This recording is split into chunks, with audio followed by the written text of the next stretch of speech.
Good morning, good afternoon, good evening, wherever you are in the world. And we have a panel and participants from around the world for the Atlantic Dialogue.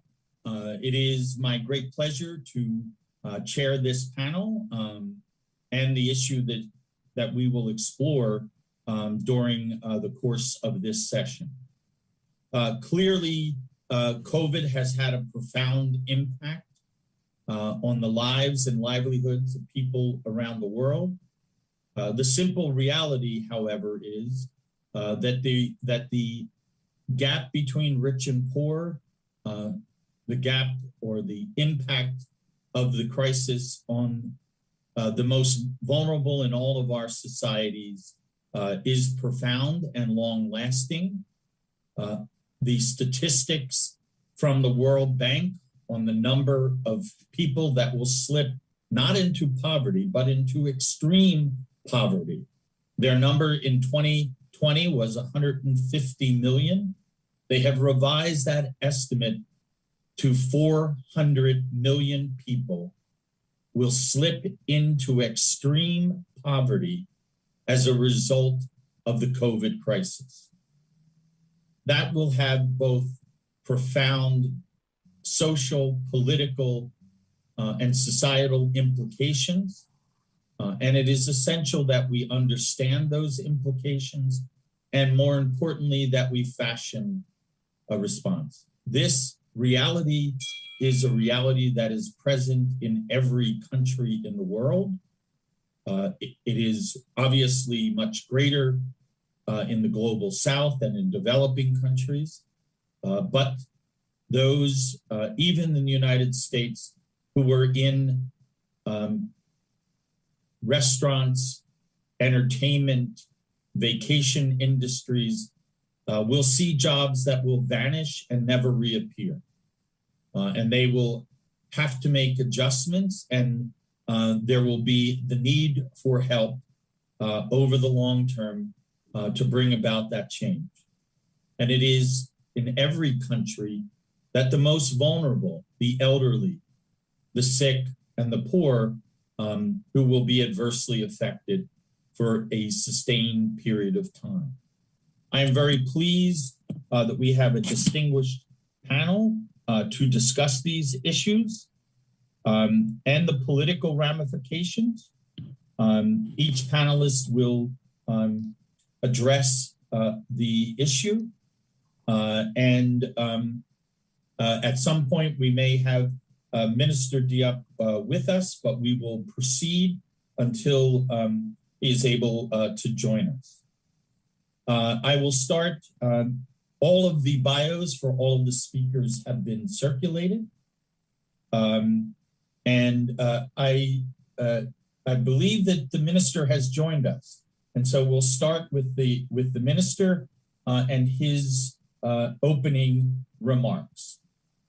Minister Diop.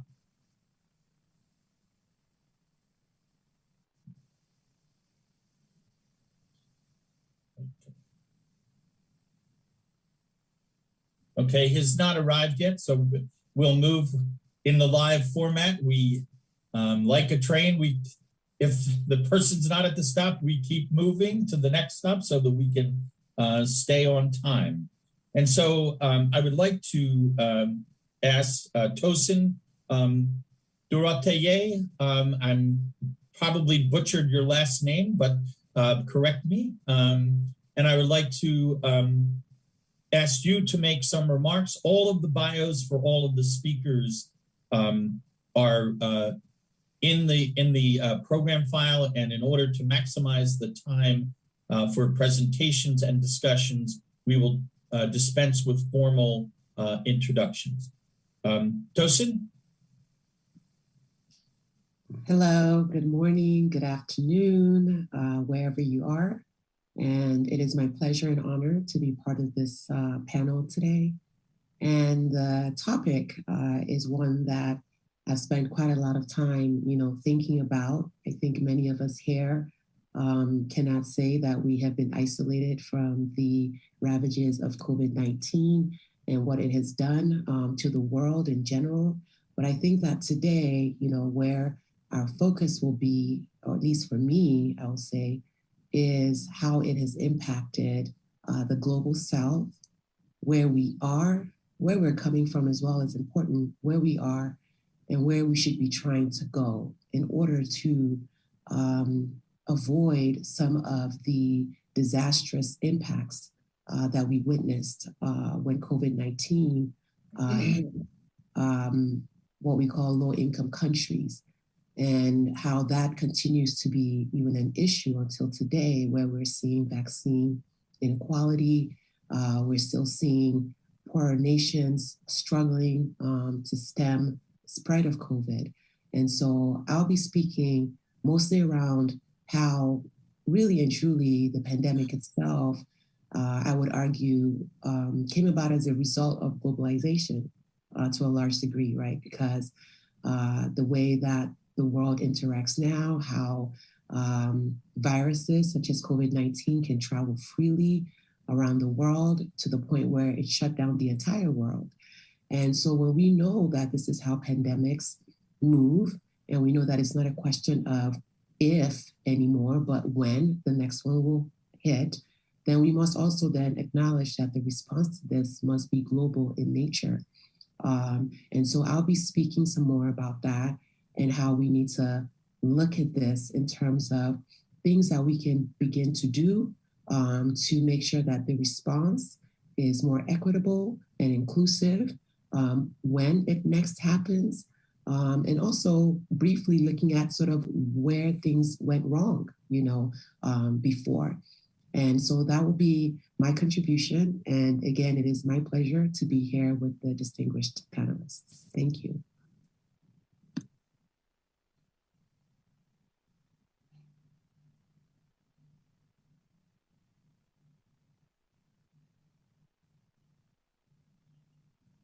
James, you're on mute. James, you're mute. Our next speaker is Bushra Abate, social innovator and co-founder of HILA Alliance. And so for your opening comment. Thank you, James.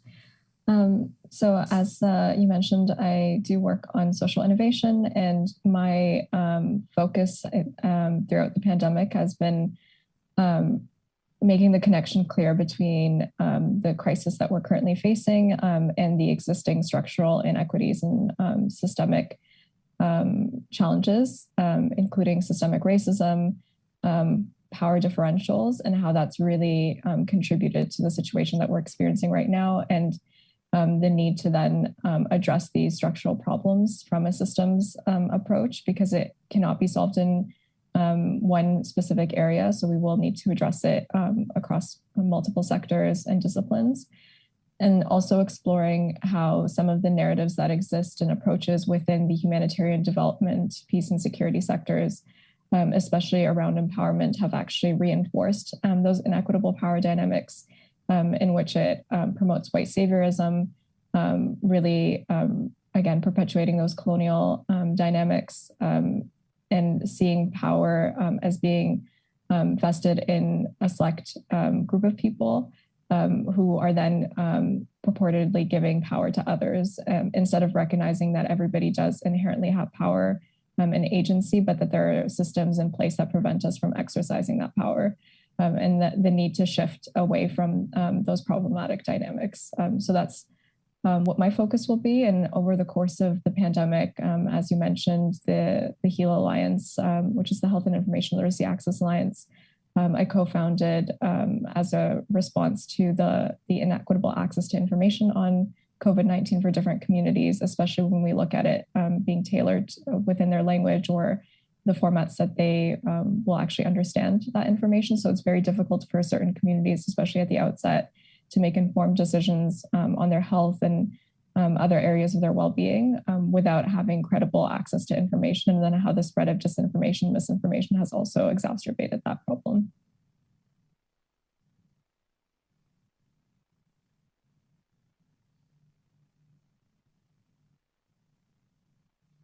James, I noticed that Minister Diop has arrived, and I'd like to complete, before we hear from you, Minister Diop, the opening comments from the other panel, since we started that. And so I'd like to now turn to Ignacio Walker to make a few opening comments, and then Minister Diop will turn to you for your remark. Well, thank you very much, James and Tosin and Bushra, and of course to the Policy Center for the New South. We have been there 2 years ago in Morocco with our presence, but now it's a virtual connection, and that's okay for all of us around the world. I welcome, of course, the minister. I'm looking at him now. And well, I'm not an expert. I'm not an expert in COVID itself, or in the scientific or technological aspects of it, or in terms of health.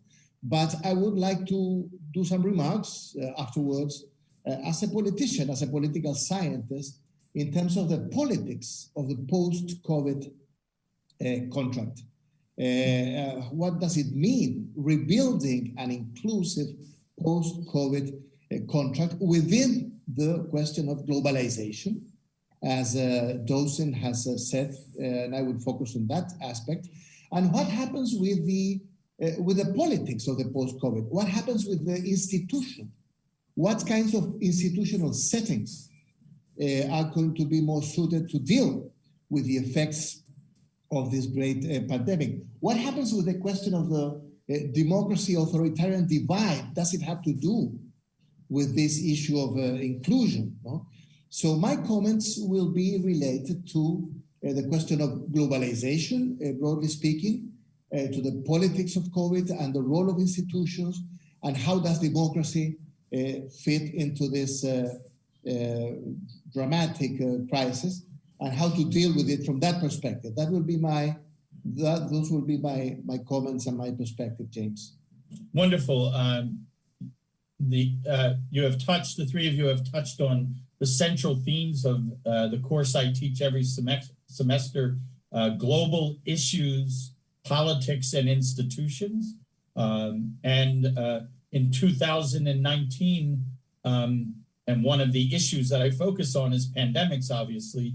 And in the fall of 2019, I said, it's not a matter of if, but when we will have the next pandemic. And I would suggest, as Tosin has suggested, that we need to not only prepare and respond to the total current crisis, but to look to the future and put in terms of public health, social safety net, plans to deal with the crisis, the inevitable crisis that will come, and what I now see as part of the future, not to be too pessimistic, but the convergence of crises in what I call hydrodemics, and that they are interrelated and complex.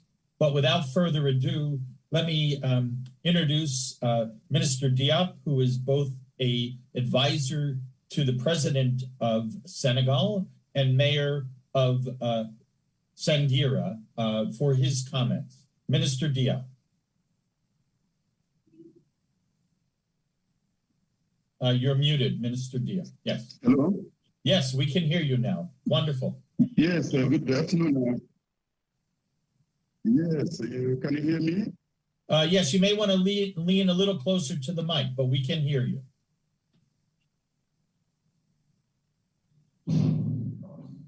Yes, so my name is Dr. Diop. I'm a minister in the Presidency of the Republic. I'm in charge of industry and agriculture.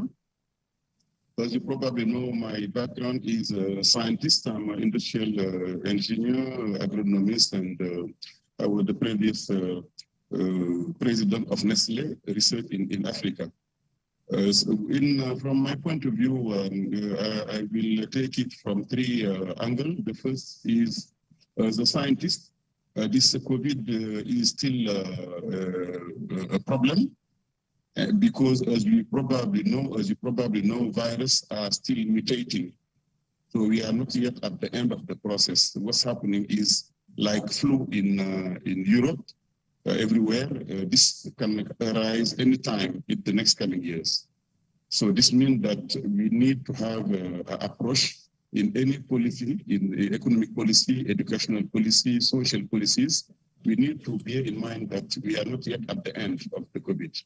And this is very important to know. It means that in terms of vaccine development, all the African countries need to make sure that they have a solution for any new strain arising. We need to find a solution. And that's the reason why here in our country, we are preparing to have our own laboratory for vaccine manufacturing in Senegal. And this is very important. The second angle is from economy point of view. How do we think now about the policies? What do we need to do? The first experience we have here in Senegal, Africa, is food is very important. It's very dangerous to be in a situation where we don't have food available in our country, even if you cross the borders. And that's why in our government here in Senegal, we are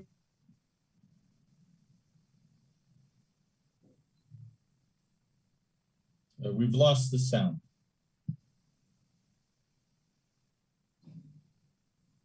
Hello?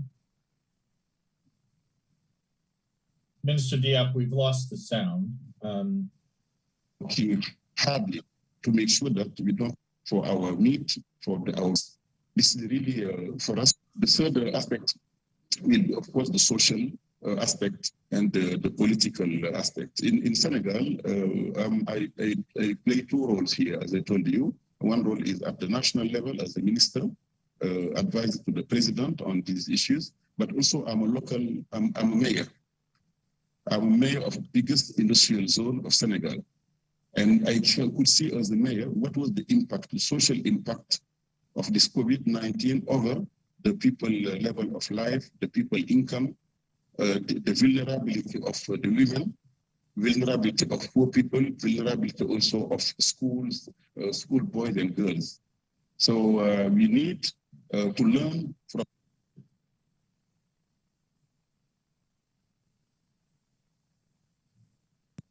very important. The policy makers, or national policy makers, to do some reform in order to make sure that for the future. So these are the three angles of my speech today. And I think it's very important to make sure that we understand very deeply what needs to be done next based on the lesson learned here in Senegal. Thank you very much. If you could share with our colleagues at the Policy Center for the New South the text of your speech, since some of it broke up in transmission, your audio, and want to make sure that everyone has the opportunity to benefit from your comments. So if you could share those, our colleagues will circulate them. I'd now like to turn to all of the panelists, and each one of you has a specific area where you can contribute, from the practical being a policymaker, and others have played that role, to, what are the political obstacles? What are the things that we need to do to build better systems, health, economic, supply chain, because all of these have been laid bare, and the problems with them have been laid bare by the crisis. And so in the health system, clearly most pronounced for obvious reasons, but also in terms of the social framework, the international cooperation or the lack thereof, the need for regulation. And while, much has been speculated about the labs in Wuhan, what really should be the focus is how do we get a handle on the live food markets where, 3 of the last major regional and global pandemics have emanated from live markets. Is there a way to better regulate them? understanding and being sensitive to the cultural dimensions of that. Because I think in terms of both surveillance and prevention, we really need to get a better handle on it. And those who learned from SARS, for instance, in terms of Taiwan, Hong Kong, Singapore, and have fared well because they implemented policies in advance. Are we going to learn? I guess is the basic question. Are we going to learn from this experience? And what are the things from each one of you politically, in the health system, in the social system, from the policymaker standpoint that we need to do to prepare for the inevitable next pandemic that is going to come because of the increased proximity of wildlife and citizens as urban areas expand, as global travel increases. Those things are a reality that make almost inevitable future, more problematic, potentially, global pandemics that we need to think about and prepare for. This has been a wake-up call, certainly in terms of public health and health systems, and the near collapse of many of them, and the failure to mobilize quickly to respond to it. So I'd like to hear from each one of you, and in the order that we started. Hussein, do you want to try to address some of these questions in your follow-on comments? Absolutely. And I think this is a really complex and layered conversation that we could probably spend hours unpacking and dissecting. But I think where I would like to, start in taking on this question is around what was existing when this pandemic first hit.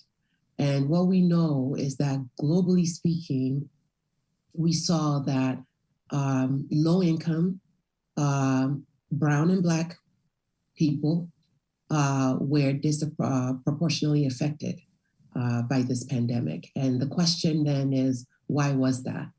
And what we find is that the reason for that are reasons that we've been made aware of and we've known of for a very long time. We have inequity in housing, access to basic health care, preventative health care. We lack civic participation amongst those groups, even access to healthy food, jobs, things that would have prepared those that are most disadvantaged and most vulnerable, or at least, I think, protected them a bit more against the ravages of COVID-19. And so when we look at it from that perspective, and I hear you when we talk about sort of the globalization of this and, having to monitor, surveil what's going on around the world. But as we know, these things are not going to be avoidable. So even if we create a global surveillance system, the truth of the matter is the rapid rate at which we have globalized and the rate at which humans are traveling and moving, even in the case of China, when we knew this was happening, we were watching it. Before we could get in front of it, it was already too late. And so we know that our sort of ability to really control this, even with global surveillance measures, can be limited. It can only work to a certain point. And so then the question becomes, if it's something that's going to inevitably happen, how do we then address it in a way that's different from what we saw with this current, what we're seeing rather with this current pandemic? And I will put it to you that a lot of the solutions that we need to start exploring are solutions that are related to the areas that I just mentioned. So again, using the US as an example, and I'll also use my native country, Nigeria, is that we saw that, and I'm an urban planner by training as well, city planning. And so we see where all of these things are inextricably linked. In India, for example, in Nigeria, for example, you have people living in close quarters, slum dwellings, where there is not enough ventilation, where they're basically living so close that these types of viruses are circulating at a rapid rate. So when we talk about what can we do for the next pandemic, we need to have people in governance looking at housing issues. In places like the US and countries like Nigeria as well, access to healthy food is a problem, because people are too poor to, access certain types of food that might help raise their immune system. And so how do we deal with food deserts in communities that are underserved and disadvantaged? Again, access to healthcare. In Nigeria, we have such a huge brain drain of our most talented health workers and doctors that we knew that if COVID really took a grip on us, we would have no recourse. There would be no solution to this. People would just have to die because we don't have enough doctors to address our public health needs. And so these are really the issues that I believe we need to start to focus on now and say, what can we do to correct it? So in the US, for example, as some of you may know, the Biden administration is working around, the infrastructure bill that was recently approved. And that is because we're trying to address things like even the quality of water, healthcare, basic, what I believe in a social contract should be basic human rights. And so I think those are the types of things that I think we need to focus on. The global surveillance is important for sure, but like I said earlier, we also know that these have limitations. And so when it comes to the state level, how are we addressing issues of inequity, inequality, and lack of belonging and inclusivity in terms of how we are participating in a democracy so that we all are moving as one towards making sure that we are healthy as a population. And I think we're seeing cracks in that across several nations across the world where there isn't that cohesiveness around citizens on what should be done to address the COVID pandemic. Yeah, wonderful. Simple fact in terms of combating COVID, which at the very basic element is, washing hands frequently. The reality is in the regions and countries of which you speak, that's all well and good to say, but the reality is that if you don't have clean water to wash your hands, which is significant and pervasive in many countries, you're not going to be able to curb the spread. Bushra, do you want to add to this, please, on the health side? Yeah, I definitely agree with Tosin's points. I think she articulated that really well in the sense of there are all these other underlying issues that we haven't really addressed that contributed to the scale at which COVID was spreading and also impacted certain communities. And also asking ourselves, well, what has led to not having safe access to water, like how certain countries or even industries have contributed to the extraction of resources, but have then polluted groundwater for a lot of different communities, and how there is no accountability in addressing that. And the way that our systems are built right now, even when we have had cases where certain countries are or companies are responsible for mining practices that perpetuate greater human rights violations, or there are oil leaks, there's very little that they actually do to address the problem. I think part of the challenge is that we've also convinced people that they don't have much power and say that this is just the way things are and the way that things will always be. But during the pandemic, I think something that did give me hope was that we had a lot of communities show up for each other through the models of mutual aid and mutual support.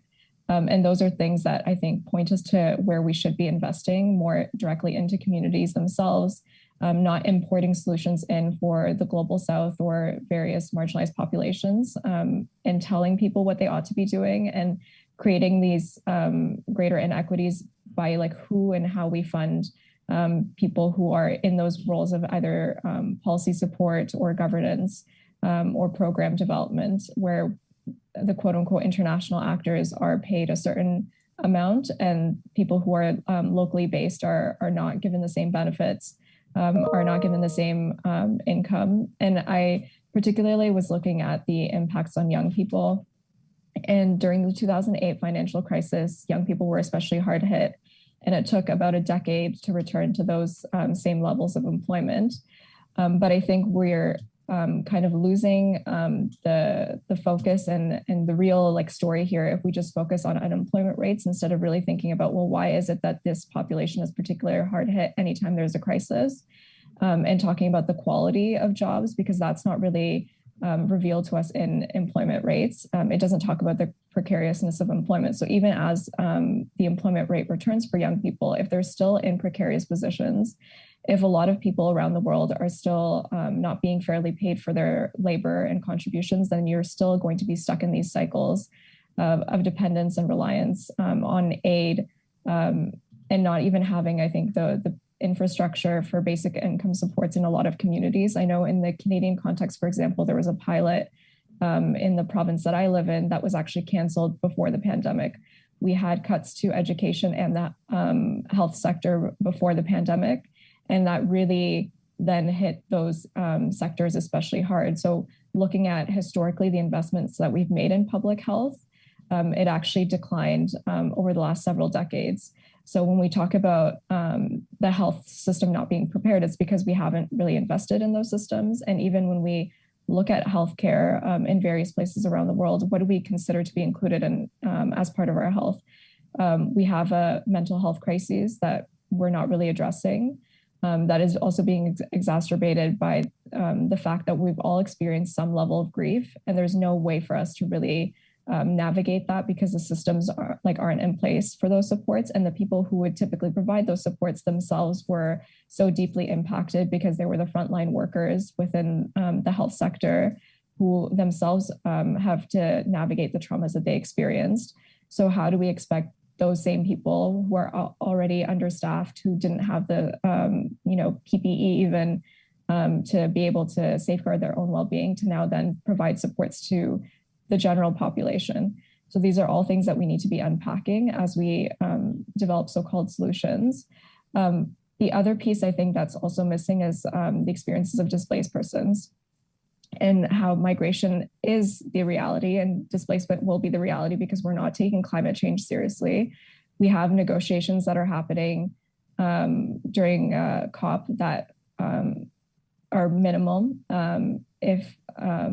and insufficient, to be quite honest. We haven't had enough time to come up with real structural interventions, but a lot of the people who were represented in those negotiations were largely from the extractive sector, and the people who are being directly impacted were being silenced in those processes. So we saw how there was, the censorship of Indigenous peoples, for example, during those and surrounding those negotiations.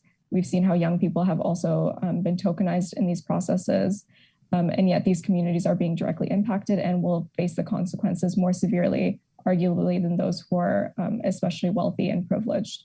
And so addressing those power imbalances is really important if we are to actually come up with solutions. Okay. But we can speak to that more later. Well, yeah, what I'd like to do and prepare for the next round is, rather than the large issues and challenges we face, I would like each of the panelists to focus on specific things that we can do, concrete things that we can do to address the problem, so that those who are in attendance have a sense of 2 or 3 things that we need to do to prepare for the next crisis. Systemic change is important and necessary, but we really need to talk about what are the specific things from each one of you, 2 or 3, that we need to do as an action agenda coming out of this. Ignacio, we really, in terms of the political and economic interconnection, both President Xi and President Trump downplayed the significance of the crisis because of the political implications. This is nothing new. Once you announce that you are impacted by a major crisis, whether it's SARS for COVID, it has profound domestic economic challenges and costs, which then gets translated into politics, and often countries will de-emphasize that. Can you talk about the domestic and international and geopolitical dimensions of this, and how to, what's your take on that? And then I'll come back to you as with the others in terms of specific concrete suggestions, but your comments on that, please. Okay, thank you, James. Yes, I will refer to this broader picture, and later on in the next round about the specifics that you are demanding. So let me turn to what Tosin was referring to, the question of globalization, and COVID-19 and the post-COVID-19 scenario in terms of the global issues. I was looking at an article of The Economist on May 16, so 3 months after the breaking of the COVID-19, and the title of the article was, "Has COVID-19 killed globalization?" Because countries were turning inward last year, and it is exactly the opposite. As we've been saying, it has made globalization more necessary than ever before.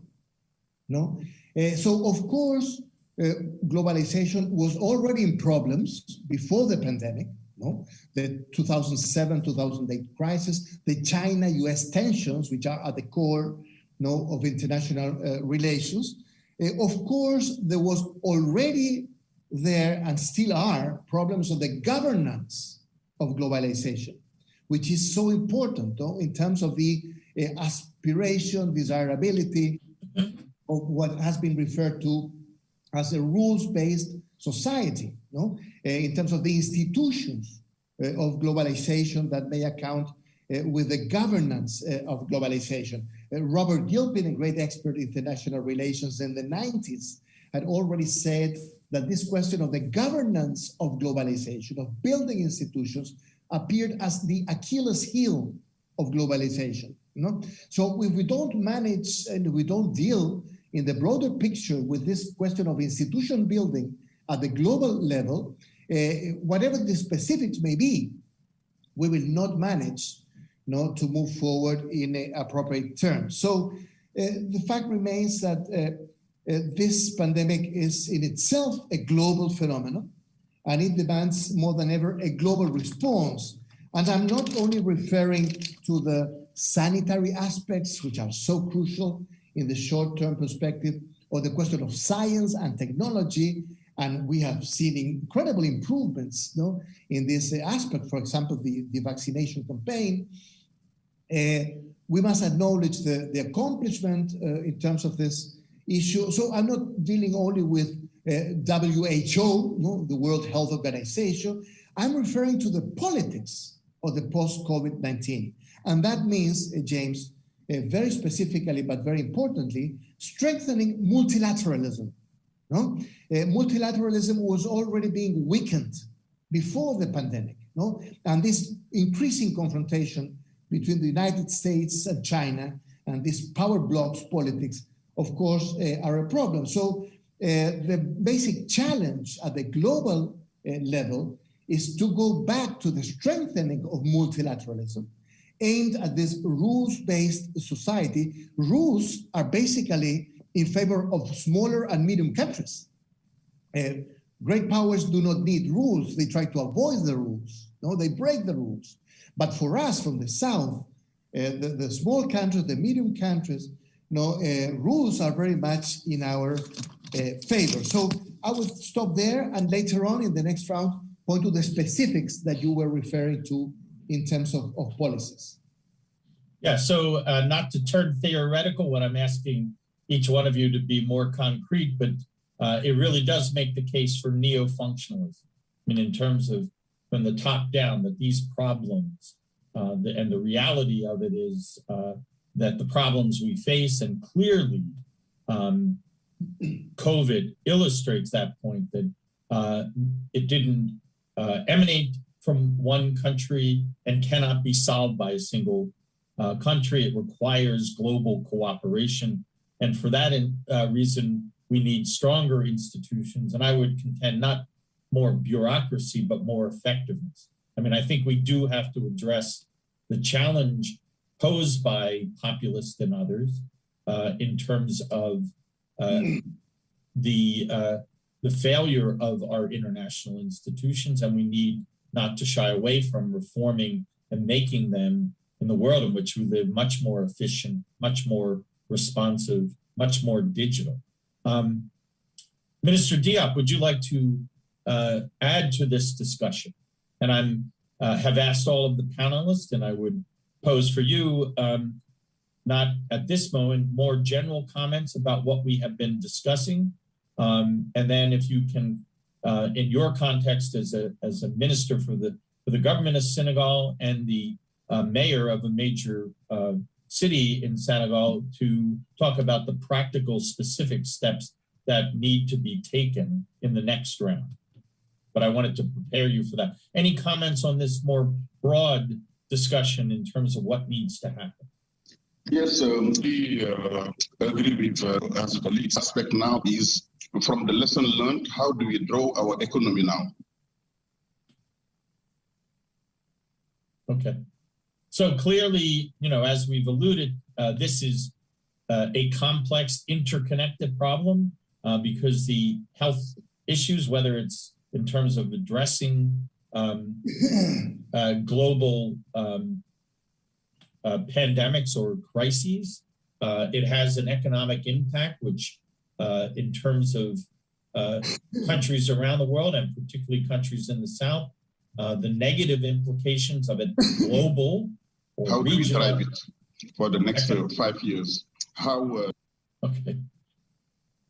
You're breaking up, so it's hard to hear when you, or know when you have stopped. So, and we're seeing technical problems. If you want to type into the chat your comments, then we can read them. But it's we've lost you on the technical side. Do you want? And you're muted at this point.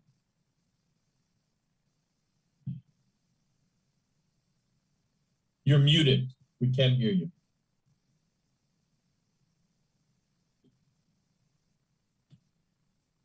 Can't hear you. Yeah, there we go.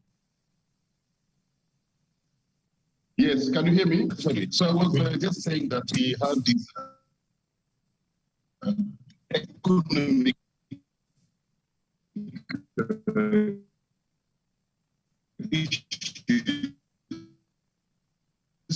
that we identify the agricultural production. Minister Diop, I'm going to have to stop you. You're breaking up, so we only hear every other word. You may want to write a few bullet points in the chat, and I'll read them. But each time you speak, it breaks up, so we only hear every other word. So your excellent contribution is in pieces. So I think I'll sort of urge you to put your comments in the chat, and I will read them. We now turn to the more concrete recommendations of each of the panelists. 2 or 3 things that you would suggest that the global community, particularly with a focus, as is the focus on this session on countries in the global South, what needs to be done to prepare and protect vulnerable populations for the inevitable next pandemic, which, as I've indicated, is like climate change, will come with greater frequency and severity. The space between historically, in terms of literature, is that pandemics, were 30 years in the making. That is no longer the case. The frequency and severity, based on the factors that I outlined, will increase. those who learned from SARS were better prepared. And some of the countries do that, but that took the effort to sort of connect and bridge with policymakers and science. And I would say, and I would like to hear from each one of you, why in the policy sphere can we not have breakthroughs like we have in science and medicine? Why can't we have the big policy breakthroughs? Because now people are obviously, one of the key things in breaking the back of COVID is the fact that medicine and science and experts in those fields will be the saviors, not necessarily policymakers. And so why can't we, and hopefully in terms of your suggestion, why can't we come up with similar in public policy breakthroughs or in social sciences breakthroughs that bring about the change that is occurring in terms of science? Many are now turning to science and suggesting that and or giving up on policy and policymakers and turning to science as our salvation, as was the case with the agrarian revolution, the Green Revolution. Not that it was perfect, but those are the sort of tilt that's occurring. As you come up with your suggestions, is that true? Am I too pessimistic? And what are your specific concrete suggestions, policy breakthroughs that you would suggest to address the future pandemic? And I would finally say that this crisis is not over and will not likely be over for another 3 or 4 years. Now, people don't want to be pessimistic, but we have to be realistic that until the world is vaccinated, variants, and this will linger. And we may, as is the case with AIDS, we have no cure for AIDS. We may not for some time have a cure for COVID-19. And so the question is, how do we live with, how do we manage this crisis? How do we prepare for an enduring crisis? Big issues and looking for concrete suggestions, starting with Tosin. Yes, I always think that, we can spend a lot of time speaking about the problems, but it's always a better use of time to speak about the solutions. So thank you for refocusing us on that. And, what I will say and what I want to focus on is sort of the US's role in the global response to pandemics. And the reason I want to do that is because as much as, it's, suggested that perhaps globalization, states will start to turn more insular, and all of those things. We know that that's not the case. And we saw the role, and we continue to see the role that a country such as the US has had in terms of the pandemic response, from vaccine development to access to PPEs and so on and so forth. They just had, to a degree, way more than low-income countries did. And even now, continue to hold the keys in terms of recovery when it comes to vaccine distribution.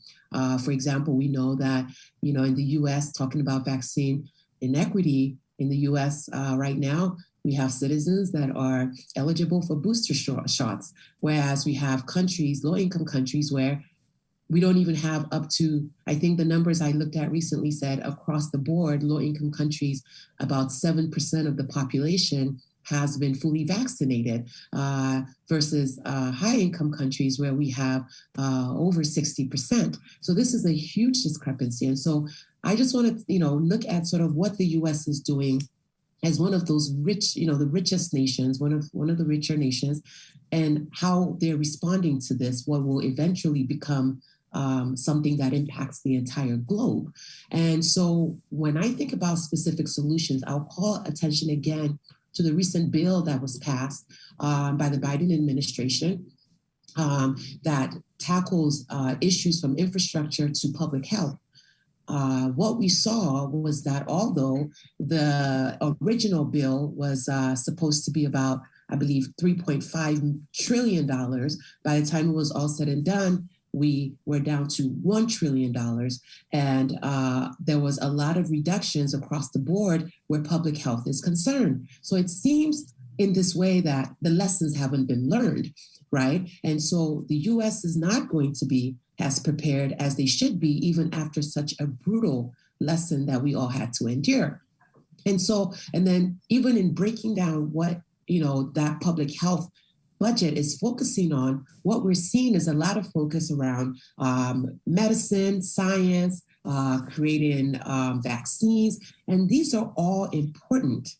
We agree that that is important, but we also know that in a way it's an avoidance of focusing on what I would call the pricklier issues. So again, as I pointed out earlier, how do we fix inequity in the healthcare system? How do we, which is in a way rooted in race, right? That's a big, ugly issue that policy doesn't know how to address. How do we talk about housing inequality? How do we talk about food deserts? These are the things, like I said earlier, that we know should be part of an overall public health response. But what we're doing instead is that we're focusing on the vaccine, which to me suggests that it is more of a reactive measure as opposed to a preventative measure, right? And so by the time the next pandemic hits, yeah, there might be money for rapid vaccine, but look at where we are now. Vaccines were created, but poor countries are still not getting access to it. So how does that help the situation? So again, for me, in terms of real solutions, and it's so politicized, and so even when I call this a solution, I realize that this is me sort of, thinking of, like my head might be in the clouds a little bit, but how do we get, some kind of collective agreement around how much importance we need to put into a holistic public health approach, and so that includes giving more money to all of these other issues that we've talked about, not just creating vaccines or giving it to scientists, they don't even know what the next one might be, right? And so again, how do we avoid having a reactive reaction to something that we should be having a proactive reaction to? And so I think that, again, rests in policy making. It rests in what we are giving money to, and even what some of the larger NGOs are putting money into. So, obviously, as much as, we talk about the Bill and Melinda Gates and their contribution to this, it would be great to also see them contributing to other things, such as, like I said, housing, for example. How do we create housing with proper ventilation, water access? How do we give more money to things like that so that we are able to approach this from, again, a more preventative measure as opposed to a reactive measure? Okay. Bushra, can you add to this, please? Yeah, I agree. I think a lot of it will need to come down to how we're spending our respective countries' budgets, and a lot of it, unfortunately, also goes to militarization and armaments around the world. And I wanted to pick up on that because we've talked about surveillance, and I think in the context of health, surveillance means one thing. But there's also the reality of encroaching surveillance on people that's preventing people's mobility, also targeting people for state-condoned violence. Really, I think as a policy measure, trying to regulate and also put bans on the use of facial recognition technologies, which we already have the studies that show that these technologies are racist and have inherent bias embedded in them. And improving, I think, across the board, literacy is something that we need to invest in. And I want to shift it away from this, I think, very narrow understanding of literacy as just being reading and writing, but really critical thinking and literacy across many different areas, including health literacy, because we see how people have been made to be vulnerable because of that lack of investment historically in critical thinking and literacy. And with the spread of misinformation, disinformation on social media, that's something that we need to to address because it's influencing our politics, it's influencing our health at a global scale. So how do we actually govern the social media platforms, invest in internet governance as a whole, and especially with these technology companies having quite a bit of money that they don't actually pay their fair share in taxes. So those are things that we do need to be looking at. And I think moving away from this, we've expanded the agenda, not moved in terms of to include other issues, which is fine, but I'm trying to focus on concrete, specific issues related to the topic that we have. Yeah, exactly. So, but even with the COVID-19 pandemic, I think we need to really invest in policies that don't attach our rights to our citizenship status, because there are people, as we've said, with the globalized nature of the world, with the spread of COVID-19, it's not going to be just based on like who is within your purported borders. Like we have not provided any like tangible supports for displaced populations. And that's something that we need to be looking at. And then also really, I think, investing in that anti-racism and decolonization of our governance systems, which may seem to be like really abstract issues, but I think that's something that we need to really embark on. And that's a global thing. I think there's conversations being had maybe in the American and starting in the Canadian context, but I think that's something that we need to globally be tackling, because the way that trade agreements, for example, have been negotiated, we're seeing how like COVID-19 has affected supply chains, but it's also disproportionately impacting certain populations and countries who have, had the short end of the stick when it comes to a lot of these agreements at a global scale. Okay. Ignacio. Oh, you're muted. Sorry, there we are. James, let me just mention 6 aspects, okay? Headlines only, 10 seconds each, no? The things that we have to pay more attention specifically and we have to deal with. Well, the first one, of course, the most immediate one in the short term is the vaccination campaign, no? The development of science and technology, the strengthening of the public health systems. In Chile, for example, we have today 90% of vaccination, 90.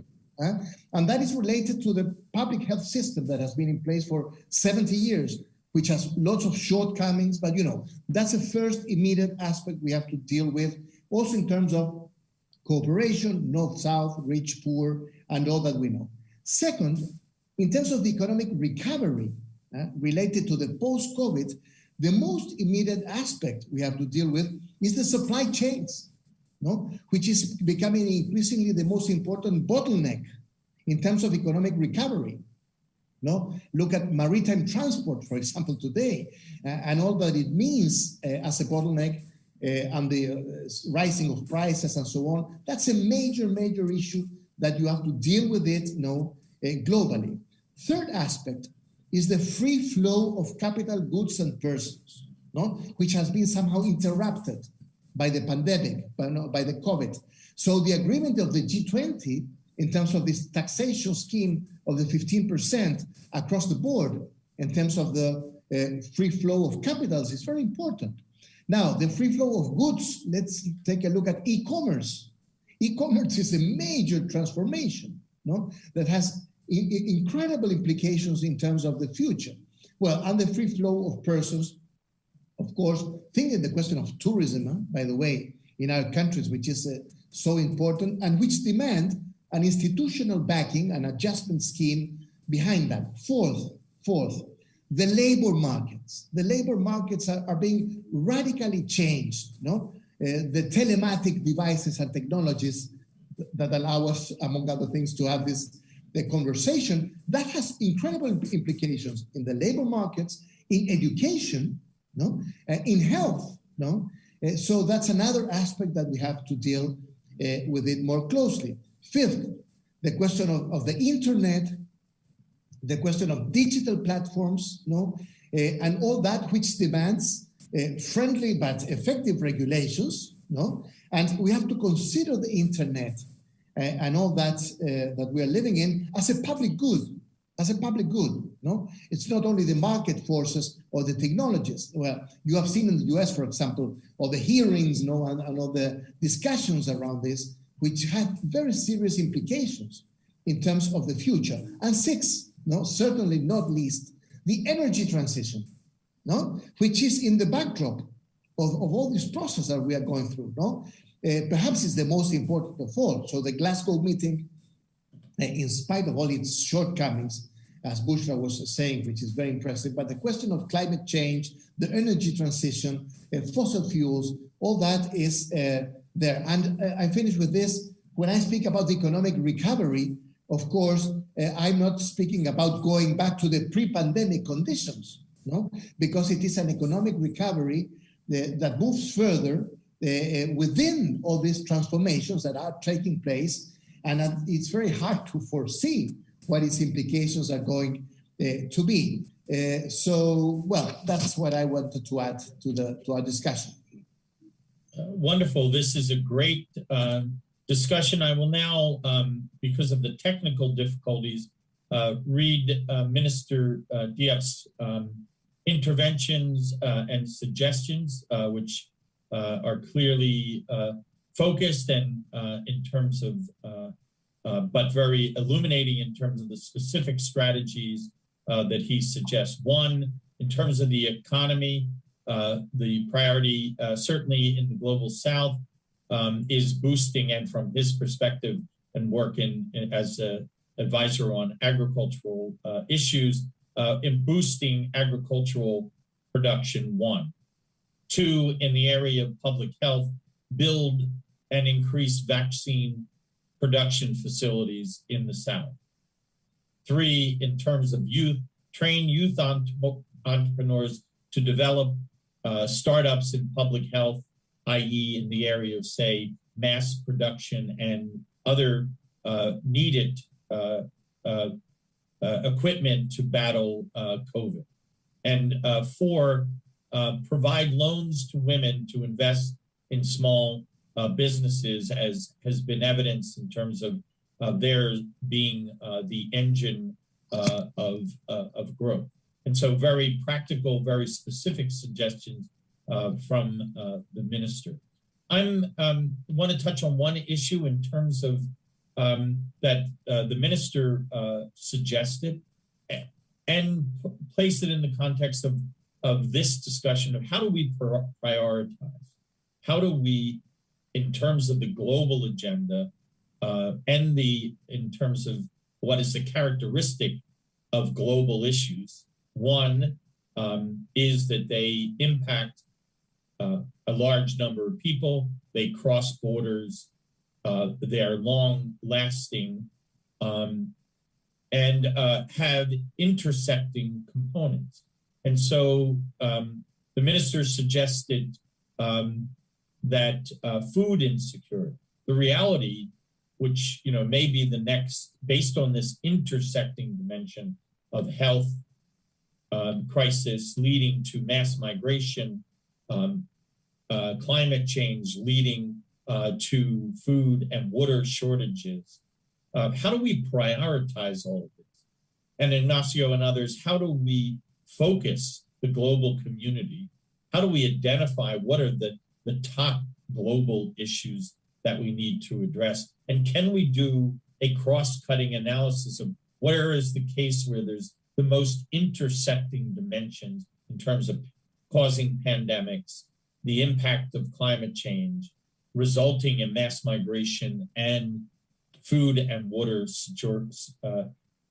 insecurity? How do we do that? And how do we do it in a way that doesn't make it seem like there are all of these problems that are intractable and we really can't do anything about? That's what we're talking about. That's what we've sort of framed in this discussion. The reality is that the global South will be most, in every case, in every global issue, be most negatively impacted by it. And so how do we bring some focus and specific interventions and priority or prioritization in terms of these issues to really get our arms around it and not just say it's too big of a problem, we might as well just give up. a big question. Does anyone care to at least take a stab at it? Does, I would propose, do the Sustainable Development Goals provide a framework for doing that? Or is even that too broad and not prioritized enough?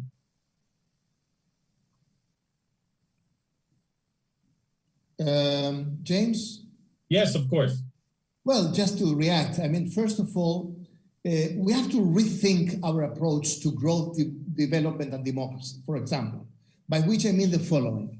In recent history, you know, in the 90s, we just pointed to the question of high levels of growth. But which kind of growth in terms of the future, the post-COVID? It's an inclusive growth. No, that's a concept we have to deal with. It's not any kind of growth, it's an inclusive growth, which means, for example, creating networks of social protection towards the more disadvantaged, the most vulnerable, no? Poverty and extreme poverty. So I'm not even referring to the welfare state, which are big, you know, terms of the developed countries, but a network of social protection aimed specifically at the most disadvantaged and vulnerable. Those living in poverty and extreme poverty is the real content of inclusive growth. Second, development, of course. Well, there are no shortcuts in terms of development. We know what it means, the issue of development, but what kind of development? A human and sustainable development, no? So let's give it a new content, no, to the issues of growth and development. And I would just like to add, as a politician, as a political scientist, if we are going to speak about, what is it, rebuilding an inclusive post-COVID contract, that's our topic today, an inclusive, no, post-COVID contract. Well, what's the politics of it in terms of the political regime, of the democracy-authoritarian divide? Authoritarianism is by definition exclusionary, repressive. No? So we have to bring in also some thoughts about the question of democracy.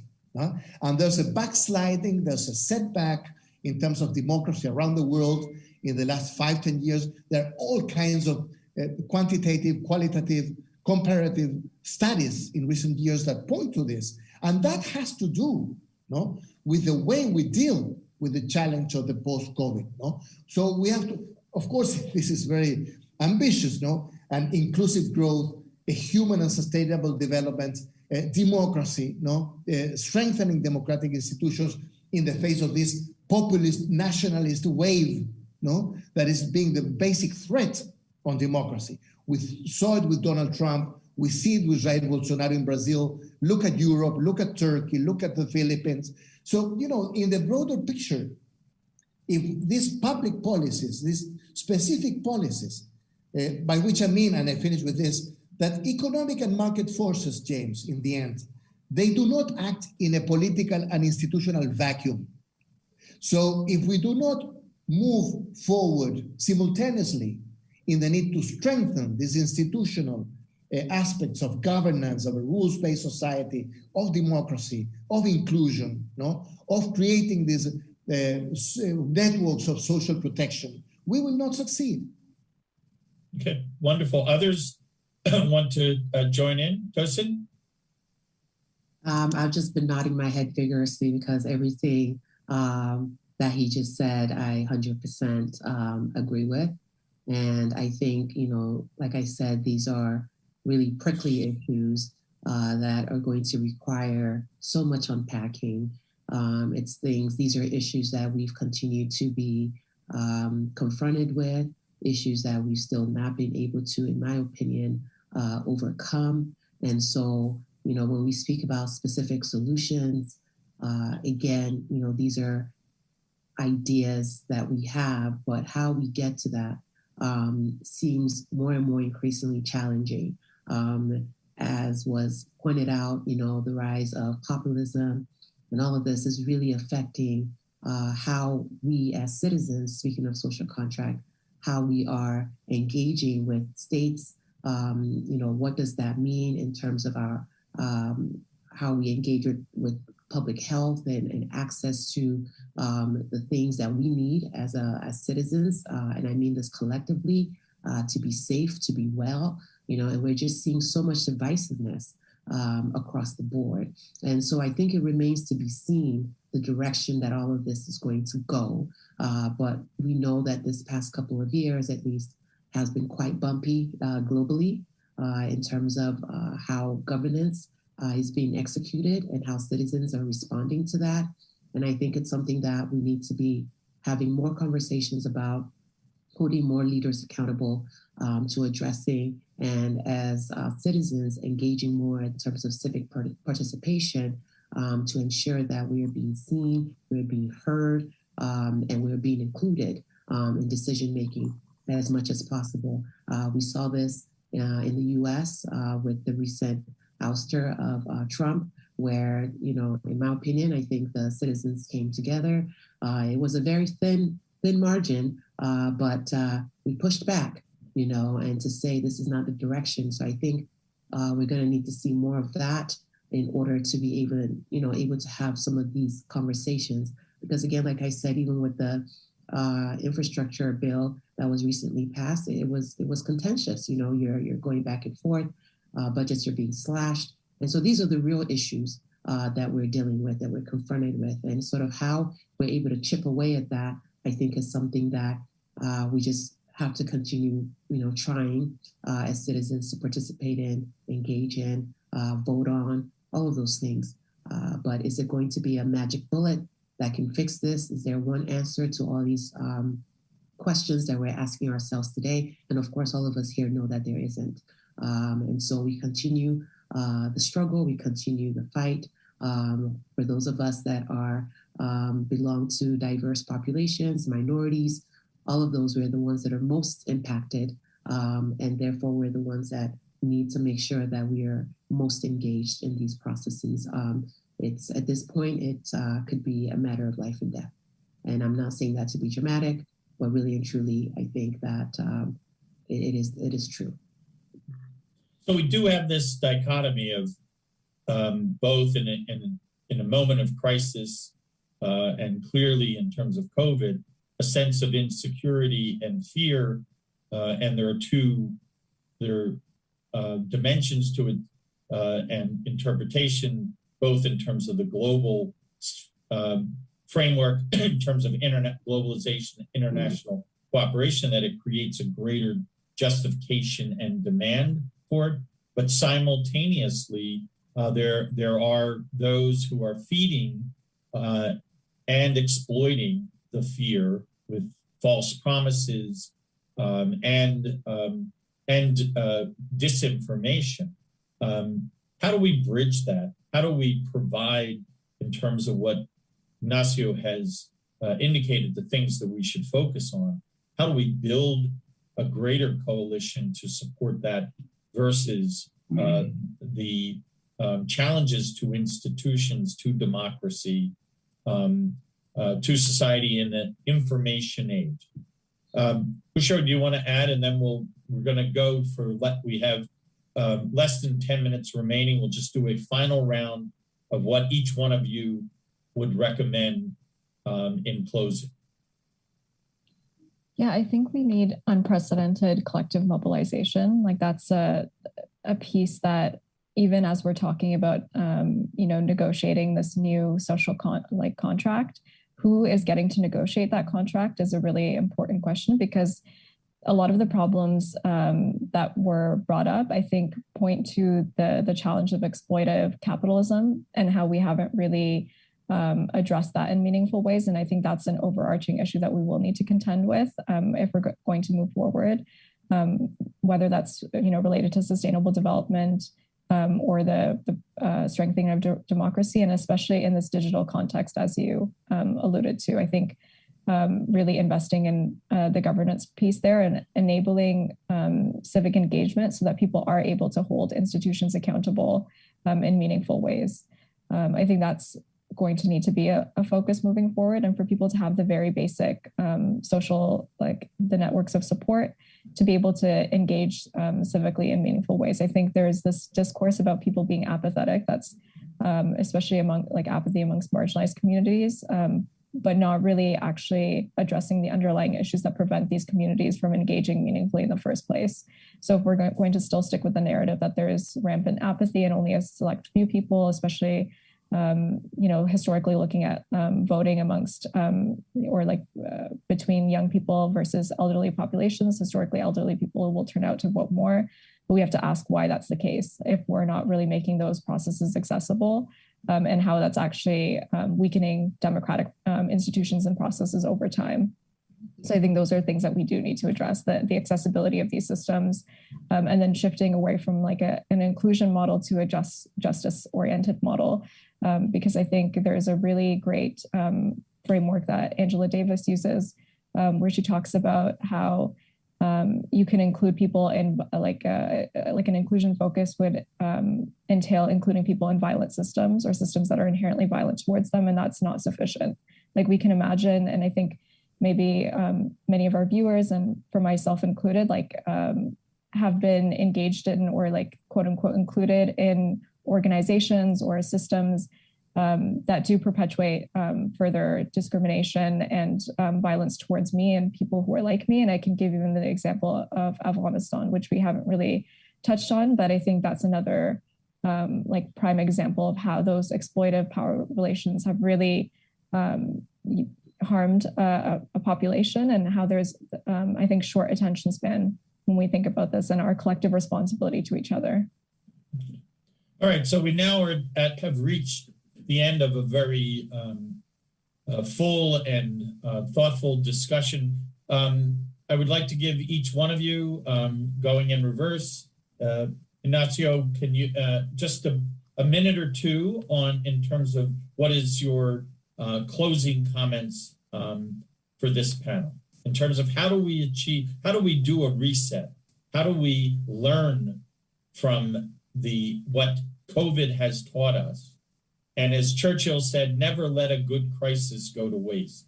And so we have, what can we mobilize? What can we understand and internalize from this crisis in order to be in a better position and prepared and create a more inclusive and responsive system to the challenges we will undoubtedly face ahead? Ignacio? Yes, well, certainly a crisis is an opportunity. That's not a cliche, that's a reality. So we want to take advantage of this crisis in terms of a learning process and how to adjust the policies and the institutions. At the global level, at the national level, at the local level, is one of the major challenges ahead of us. Well, perhaps the most important lesson, James, is we will have to coexist with viruses and pandemics. By the way, you may remember that Bill Gates wrote an article 5-6 years ago warning about the coming of a major threat against humanity, which was a virus, and the possibility of an emergence of a virus. Well, more than a prophetic voice, that came from science, and the most likely scenario in terms of the future beyond COVID-19, before it was SARS, 1 century ago it was the Spanish flu, but we have to deal with more or less on a permanent basis, with the virus, with the pandemics, and that's very challenging in all the respects that we are mentioning here. Well, there are many aspects, but I will point to two in 10 seconds each, just to finish. And I say that I've learned a lot from Tosin and Bushra and you, James. Sorry that the minister could not manage to have a technical connection, but two aspects I would like to mention. First, the need to strengthen and develop state capabilities. We have been living for 20, 30 years under the hegemony of the markets and the free markets. And I trust the markets very much in many respects. But today, in terms of policies and institutions, we need to strengthen the state capabilities in different levels to deal with this. And second, of course, empowering local communities. Bushra has been referring to this, civil society and its potential.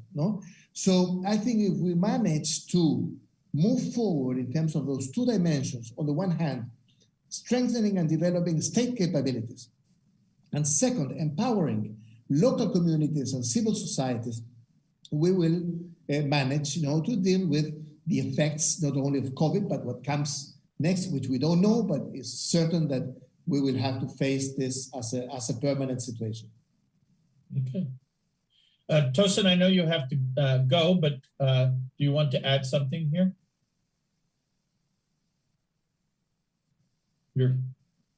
Yes, thank you guys. I do have to run to another engagement. But I think in closing thoughts, I think in terms of the key topic here, which is around inclusivity and the social contract and what we've learned from the pandemic, which we are still very much in the middle of. I think I will continue to say that the strongest way that I've seen for us to move the needle on inclusivity is through increased civic engagement, holding our leaders accountable to our needs. Again, I say our, speaking of those of us in marginalized groups, because as we know, and as we've stated several times through this discussion, this is the group that has been impacted the most and will continue to be impacted the most by future pandemics. And so how do we ensure that there is equity in access to a number of public health, I would say, points? So everything from housing to actual healthcare to food, all of those things. And I think, again, it requires us to continue to try to fight our way to the table. A lot of times we find through just observation and time that those that are in seats of power oftentimes do not consider those that are low income, do not consider those that are disadvantaged in any way. And so as long as that continues to be the status quo, we'll always find ourselves back having these same discussions about what went wrong. And so states need to be held accountable in terms of spending towards those types of community. I agree with Bushra about even things like education, how we manage even information, like was also said by Ignacio, when we're looking at the power of the internet in spreading misinformation around vaccines. These are all things that are disproportionately affecting those that are, in maybe not as educated or in groups that are more susceptible to these types of things. And so how do we address that? And I think it's by advocacy, it's by getting more engaged in the civic decisions that are being made. And to me, I think that that's probably one of the only ways forward. Otherwise, decisions will continue to be made on behalf of us, and we'll always continue to just have our hand out and hoping that things get better. And we have to be more proactive in sort of advocating for those communities and for the global South and those that will continue to be at the bottom and bear the brunt of these types of pandemics. Wonderful. Bushra, can you just a few quick comments in closing? Yeah, I think the pandemic really revealed to us how this is a systems issue. And so our approach needs to be one that focuses on how we tackle multiple nodes and levers of change. And I think part of that is, again, building that civic engagement and mobilizing communities to be able to tackle these issues. And in order to do that, we also need to raise the capacities and understanding within these communities of these pressing issues, many of which may not be like on the forefront for people until a crisis hits. So whether we're talking about like climate change or the pandemic or the spread of disinformation and infodemics emerging, a lot of those things I think we've been reacting to instead of proactively engaging with. And my worry is that once this pandemic is over, quote unquote over, I don't think it will we'll ever be completely rid of it.